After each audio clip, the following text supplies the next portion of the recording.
नमस्कार। उत्तराखंड और उत्तर प्रदेश में प्रचंड जीत मिलने के बाद बीजेपी तय नहीं कर पा रही है कि सीएम किसे बनाया जाए। इसको लेकर लंबा मंथन जो चल रहा था अभी भी चल रहा है। आज भी बीजेपी संसदीय दल की बैठक में चर्चा हुई, लेकिन सीएम के नाम पर अभी भी सस्पेंस बरकरार है। वहीं संसद भवन में हुई इस बैठक में प्रधानमंत्री नरेंद्र मोदी भी मौजूद रहे। बैठक में सभी सांसदों ने प्रधानमंत्री मोदी और पार्टी अध्यक्ष अमित शाह को की तालियों से उनका स्वागत किया। प्रधानमंत्री ने पहले नारा दिया था, न खाऊंगा न खाने दूंगा, और आज संसदीय दल की बैठक में कहा, न बैठूंगा न बैठने दूंगा।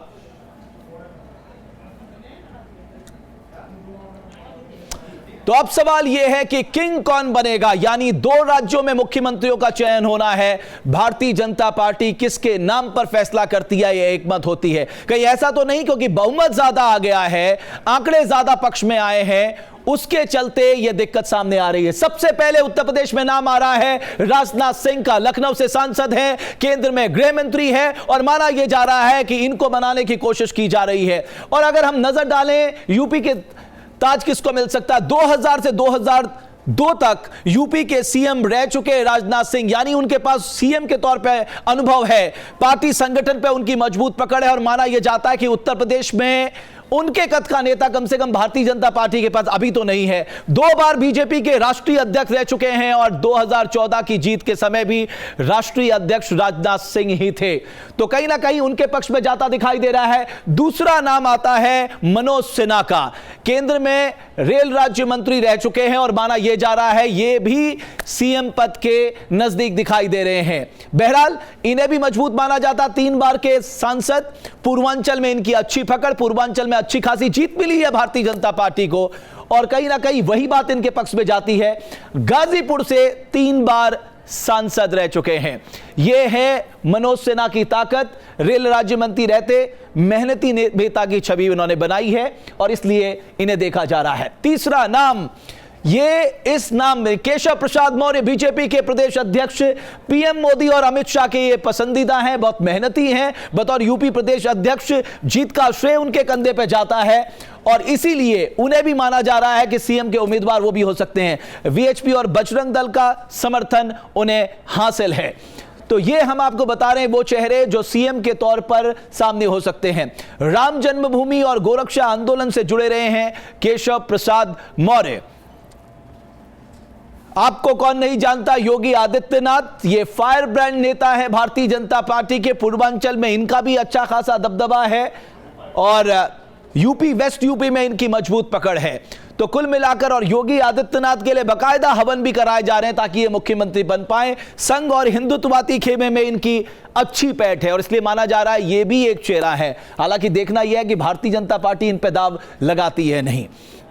एक और चेहरे की हम बात करेंगे जो चेहरा महत्वपूर्ण है इस लिहाज से, क्योंकि संगठन के तौर पे प्रधानमंत्री ने अपनी जीत के उपलक्ष्य पे जो भाषण दिया था उसमें कहा था कई ऐसे नेता होते हैं जो अखबारों की सुर्खियां नहीं बन पाते, लेकिन बावजूद इसके वो बहुत काम करते हैं। तो ये 4 तस्वीरें आप देख सकते हैं, राजनाथ सिंह, मनोज सिन्हा, केशव प्रसाद मौर्य, यानी किंग कौन की जो तस्वीरें हैं ये आपके सामने हैं।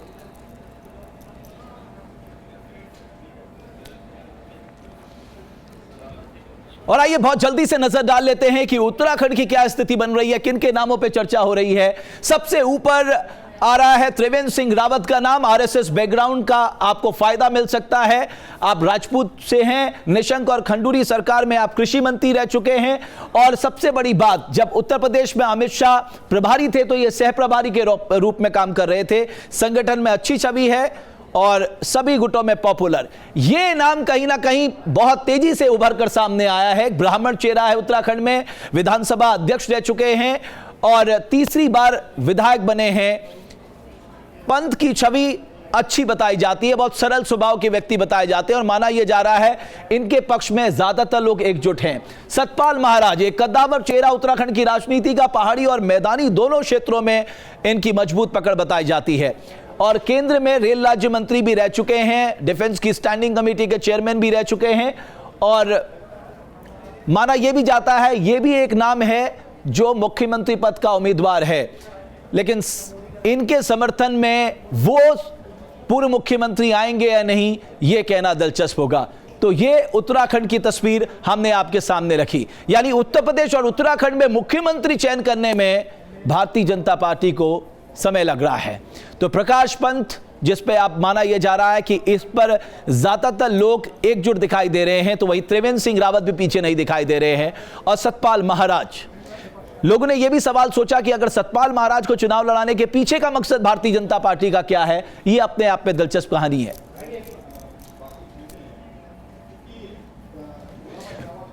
तो आइए चलिए चर्चा करते हैं कि दरअसल कौन मुख्यमंत्री बन सकता है, किसके पक्ष में क्या जाता दिखाई दे रहा है। मेरे साथ भारतीय जनता पार्टी से विजय सोनकर शास्त्री, मेरे साथ उमाकांत लखेड़ा वरिष्ठ पत्रकार, मेरे दो सहयोगी मनमोहन भट्ट देहरादून से, विनोद मिश्रा मेरे साथ लखनऊ से मौजूद है। विजय सोनकर शास्त्री जी, मैं पहले आपसे जानना चाहूंगा, क्या दिक्कत आ रही है, नामों पे एक मत क्यों नहीं हो पा रही है पार्टी? देखिए, ऐसी बात नहीं है। हमारी पार्टी में कोई भी काम होता है तो सोच समझ के किया जाता है, दूरगामी परिणाम को ध्यान में रखते हुए किया जाता है। और चूंकि आंतरिक लोकतंत्र है और हम लोग जो भी लोकतांत्रिक सिस्टम है उसके तहत आगे बढ़ते हैं, इसलिए हमारी पार्टी में काफी विचार सोच समझ करके और सारी प्रक्रियाओं को पूरा करते हुए एक समुचित और ऐसा नाम जो लेकिन आपने मणिपुर और गोवा में तो आपने मणिपुर और गोवा में तो खरगोश की चाल दिखाई, यहां पर कछुआ चाल दिखाई दे रही है। नहीं, वहां पर तो सारी स्थिति बिल्कुल स्पष्ट थी और किनको बनना था, क्या था, ये सारी चीजें उस समय स्पष्ट थी, इसलिए वहां पर ये सब सारी चीजें हुई। और लेकिन उत्तर प्रदेश और उत्तराखंड की स्थिति कुछ और है।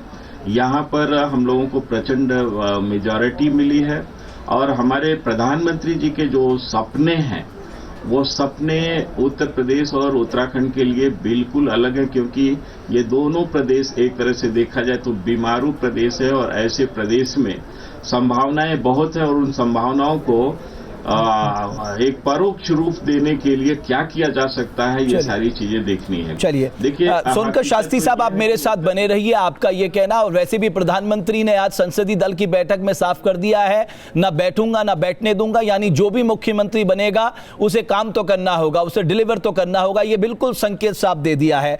मनमोहन भट्ट देहरादून से, मनमोहन ये पेच क्यों फंसा दिखाई दे रहा है मुख्यमंत्री को लेकर?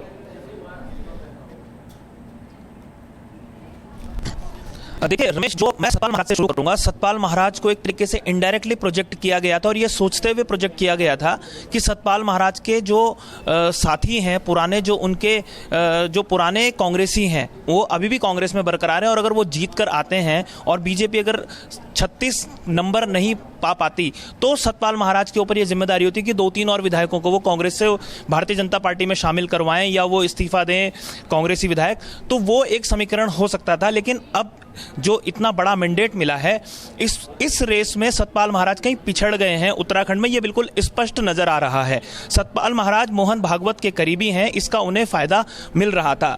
जहां तक बात करते हैं त्रिवेंद्र सिंह रावत की, तो त्रिवेंद्र सिंह रावत सह प्रभारी थे उत्तर प्रदेश में अमित शाह के, उनकी टीम के एक मजबूत आदमी माने जाते हैं। इस समय भी जो लॉबिंग हो रही है, जो उत्तराखंड से संघ का एक नाम गया है, संघ की तरफ से जो नाम गया है वो त्रिवेंद्र रावत का नाम गया है और त्रिवेंद्र रावत अभी भी दिल्ली में डटे हुए हैं। खबर है कि त्रिवेंद्र रावत की कल अमित शाह से एक बार मुलाकात हो चुकी है और आज उनकी एक दूसरी मुलाकात जो है अमित शाह से होगी और मंत्रिमंडल तो अब तीसरा नाम बनता है प्रकाश पंत का और बहुत हद तक निर्भर करेगा उत्तर प्रदेश की राजनीति में किसे मुख्यमंत्री के तौर पर प्रोजेक्ट किया जाता है, क्योंकि जाति समीकरण को भी कहीं ना कहीं बैलेंस करने की कोशिश होगी। एक जगह अगर राजपूत दिया जा रहा है तो दूसरी जगह ब्राह्मण चेहरा दिया जाए।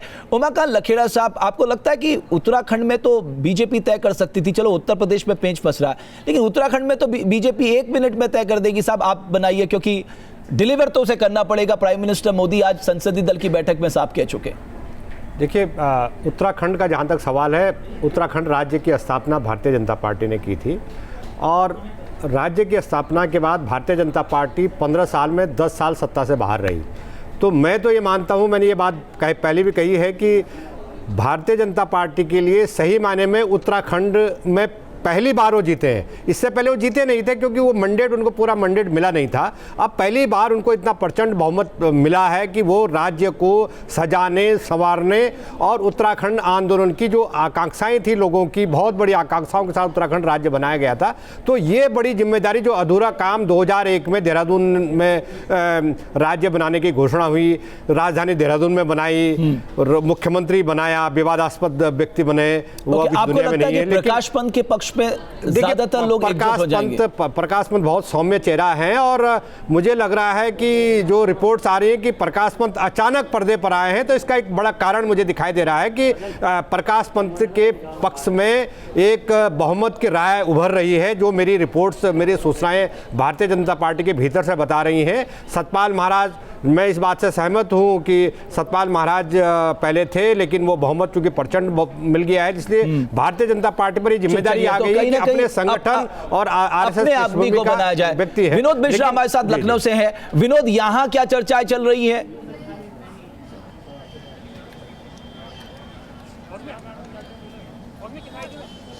देखिए, अब किसी भी नाम को लेकर कोई भी पुख्ता तौर पर नहीं कह पा रहा। तमाम जो पक्ष नेता हैं, वो उनके जो समर्थक हैं, वो अपने नेता को प्रमोट करने में लगे हुए हैं। तमाम नाम जो है लगातार आ भी रहे हैं। कहा यह गया कि राजनाथ सिंह ऐसे नेता हैं जो शायद जिनको जिम्मेदारी मिलती है तो संभाल पाएंगे, क्योंकि एक बड़ा बहुमत मिला है बीजेपी को। 325 जो विधायक हैं उनको संभालना है, उत्तर प्रदेश की जानकारी होनी चाहिए, और एक ऐसे मैंडेट को संभालना एक ऐसे नेता के लिए मुश्किल होगा जो उत्तर प्रदेश को बेहतर नहीं समझता। इसीलिए कहा गया कि राजनाथ सिंह सबसे बेहतर प्रत्याशी हो सकते हैं सीएम पद के लिए। लेकिन अगर बात करें विधायकों की, जो नए विधायक चुने गए हैं, कहा यह जा रहा है कि सबकी राय ली जा रही है, अलग अलग सारे विधायकों की राय ली जाएगी और विधानमंडल का जो बैठक होगा उसमें बात होगी। लेकिन कहीं ना कहीं तय माना यह जाता है कि बीजेपी में भी जो तय होता है वाला कमान करता है। ऐसे में अब पूरी जो सीएम उम्मीदवार को तय करने की जिम्मेदारी है वाला कमान के पास है। हालांकि पार्टी में लोग, जो पार्टी के नेता हैं, जो खुद को मानते हैं कि वो बतौर सीएम प्रोजेक्ट हो सकते हैं। तो विनोद, अभी तक जो बड़ा नाम, बड़े चेहरे के तौर पे नाम सामने आ रहा है राजनाथ सिंह का, और अमूमन राजनीति में जो सबसे पहले नाम आता है वो सबसे पीछे चले जाता है। यहां क्या ये तस्वीर सामने आएगी या तस्वीर बदलेगी, इस पे भी हमें इंतजार करना होगा। सोनकर शास्त्री साहब, आप लोगों की चर्चाओं में किसका नाम है, या आपको क्या लगता है उत्तर प्रदेश को बेहतर कौन चला सकता है? देखिए, जितने नाम आपने दिखलाए हैं, ये सारे लोग एक से बढ़ के एक योग्यता रखने वाले लोग हैं, क्षमतावान हैं। और जहां तक भारतीय जनता पार्टी भारत की ही नहीं, दुनिया की सबसे बड़ी पार्टी है। हमारे यहाँ मंडल स्तर से लेकर के और केंद्रीय स्तर तक, स्टेट स्तर तक, हर जगह बहुत सारे नेता हैं। अभी तो रटी रटाई बात आप कर रहे हैं सर। आप वो बात बताइए ना कि जो आप जानते हैं। ये तो आप मुझे वो बता रहे हैं जो हर कोई बताता है। आपको कौन लगता है सबसे बड़ा खिलाड़ी कौन सा है इनमें से? नहीं, आपने ये भी कहा कि आप लोग आपस में क्या बातें करते हैं, तो मैं वो बात बताना चाहता हूं। हम लोगों के सामने ये तमाम जब नाम आते हैं और हम लोग आपस में बात करते हैं, तो माननीय राजनाथ सिंह जी की क्षमता और उनकी प्रशासनिक कैपेसिटी को हम लोगों ने देखा है, उनके सुधार कार्यों को भी देखा है। शिक्षा क्षेत्र में उन्होंने कितना बड़ा सुधार किया था। और लेकिन आज वो उत्तर प्रदेश के नहीं बल्कि केंद्र के स्थापित नेताओं में से हैं, और अगर मंत्रिमंडल की स्थिति देखें तो उनका दूसरा स्थान है। चलिए, आपका संकेत यह है कि अगर आपकी चॉइस मानी जाए तो आप कह रहे हैं राजनाथ सिंह बेहतर तरीके से उत्तर प्रदेश को चला सकते हैं, ये इनमें से सबसे ओपन नाम। उमाकांत साहब, राजनाथ सिंह एक बड़ा चेहरा है, वो नहीं जाना चाहते या कुछ और दिक्कत है? देखिए, राजनाथ जी एक बड़े नेता हैं भारतीय जनता पार्टी के, और राजनाथ जी पहले मुख्यमंत्री रह चुके हैं।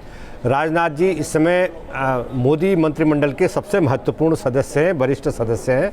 मोदी जी की अनुपस्थिति में वो कैबिनेट की अध्यक्षता करते हैं, और निश्चित रूप से कोई भी केंद्र में कोई भी दावेदारी है, अगर प्रधानमंत्री पद की दावेदारी है तो उस पर राजनाथ जी की दावेदारी पहले बनती है, बाकी लोगों की बाद में बनती है। उत्तर प्रदेश निश्चित ही एक बहुत बड़ा राज्य है, लेकिन बीजेपी की सामने जो धर्म संकट कहूँगा मैं इसको, कि धर्म संकट, जीत के बाद धर्म संकट खड़ा हो गया है। वो धर्म संकट इस बात का है कि पूरे बीजेपी की जो अग्र पंक्ति की जो सेकंड लाइन ऑफ लीडरशिप है, उसमें पूरे उत्तर प्रदेश को गाजियाबाद से लेकर के और गोरखपुर बिल्कुल, और बुंदेलखंड से लास्ट कमेंट ले ले। जी 20 सेकंड शास्त्री साहब आपके पास। कहीं ऐसा तो नहीं कि अंदर खाने बहुत सिरफटव्वल चल रही है मुख्यमंत्री को लेकर? नहीं, अंदर खाने नहीं, जो भी चर्चा चल रही है और वो सब केवल आपसी चर्चा है। संगठन के आधार पर क्या चर्चाएं चल रही हैं इसकी जानकारी तो हम लोगों को नहीं है, क्योंकि ये नाम और ये जो जिम्मेदारी बहुत गंभीरता की जिम्मेदारी है, गंभीरतापूर्ण जिम्मेदारी है। प्रदेश को एक नई दिशा देना है और केंद्र सरकार के तो ये आज ऐलान हो जाएगा नहीं, अपेक्षाएं उनको पूर्ण करना आज है। माना जाए ऐलान हो जाएगा दोनों नामों का। अभी संदर्भ में हम कोई ऑथेंटिक रूप से इसलिए नहीं कर सकते कि अभी हम लोगों के पास कोई इस प्रकार का सूचना नहीं है। ठीक है शास्त्री साहब, बहुत बहुत शुक्रिया आपका इस चर्चा में जुड़ने के लिए। खेड़ा साहब आपका भी बहुत बहुत शुक्रिया। तो कुल मिलाकर अभी मंथन का दौर जारी है कि उत्तराखंड और उत्तर प्रदेश में बीजेपी का सीएम कौन होगा, लेकिन माना यह जा रहा है 1-2 दिन में इस नाम का ऐलान भारतीय जनता पार्टी कर देगी। बहुत बहुत शुक्रिया आप सभी का।